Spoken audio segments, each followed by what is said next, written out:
bienvenue sur notre chaîne.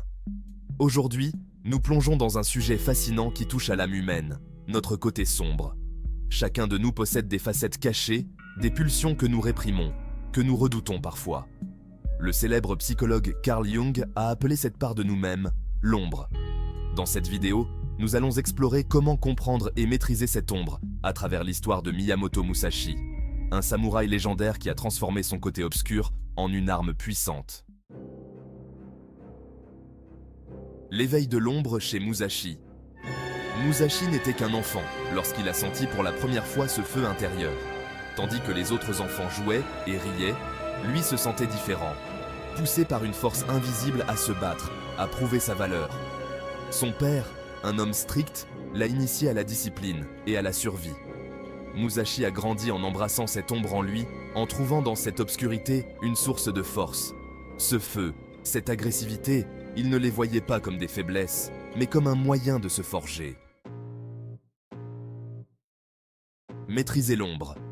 En vieillissant, Musashi a compris que cette ombre devait être maîtrisée. Ce n'était pas un simple instinct, mais une force à dompter.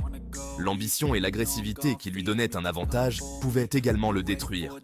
Il ne se contentait pas de se battre contre ses ennemis, il luttait aussi contre ses propres instincts sombres. Musashi a choisi de canaliser sa colère et sa compétitivité dans la stratégie et la concentration. Comme Carl Jung le pensait, l'ombre ne doit pas être ignorée, mais intégrée pour atteindre la pleine maîtrise de soi. Utiliser le côté obscur pour prendre l'avantage. En intégrant son ombre, Musashi est devenu un stratège hors pair. Il voyait à travers ses adversaires, analysant leurs faiblesses et les devançant dans chaque duel. Contrairement à ceux qui suivaient les règles de l'honneur, Musashi n'était pas limité par la tradition. Son ambition et sa soif de victoire l'ont poussé à se démarquer.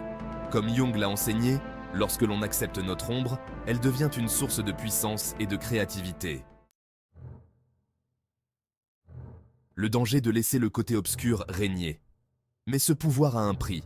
Musashi a vu de nombreux guerriers prometteurs se faire dévorer par leur ombre, consumés par leur colère, leur vengeance, leur excès de confiance. Jung nous met en garde.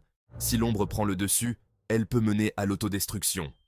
Musashi savait que sa rage, son ambition, devaient rester sous contrôle, au risque de tout perdre. Trouver l'équilibre entre la lumière et l'obscurité. Avec le temps, Musashi a évolué.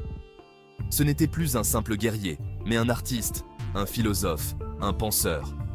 Il a compris que la vraie maîtrise ne consiste pas seulement à vivre dans l'ombre, mais à équilibrer cette force sombre avec une clarté intérieure. Comme Musashi, nous pouvons utiliser notre ombre sans qu'elle nous domine. Alors, comment pouvez-vous utiliser cette sagesse dans votre propre vie? Apprenez à reconnaître vos instincts sombres, vos pulsions, votre côté compétitif. Utilisez-les comme une source de puissance, mais ne laissez jamais ces émotions prendre le contrôle. En embrassant notre ombre, comme l'ont enseigné Jung et Musashi, nous pouvons atteindre un équilibre qui libère notre plein potentiel. Merci d'avoir regardé cette vidéo. N'hésitez pas à laisser un commentaire et à partager votre propre expérience avec ce concept d'ombre. N'oubliez pas de vous abonner pour ne pas manquer nos prochaines explorations psychologiques et philosophiques.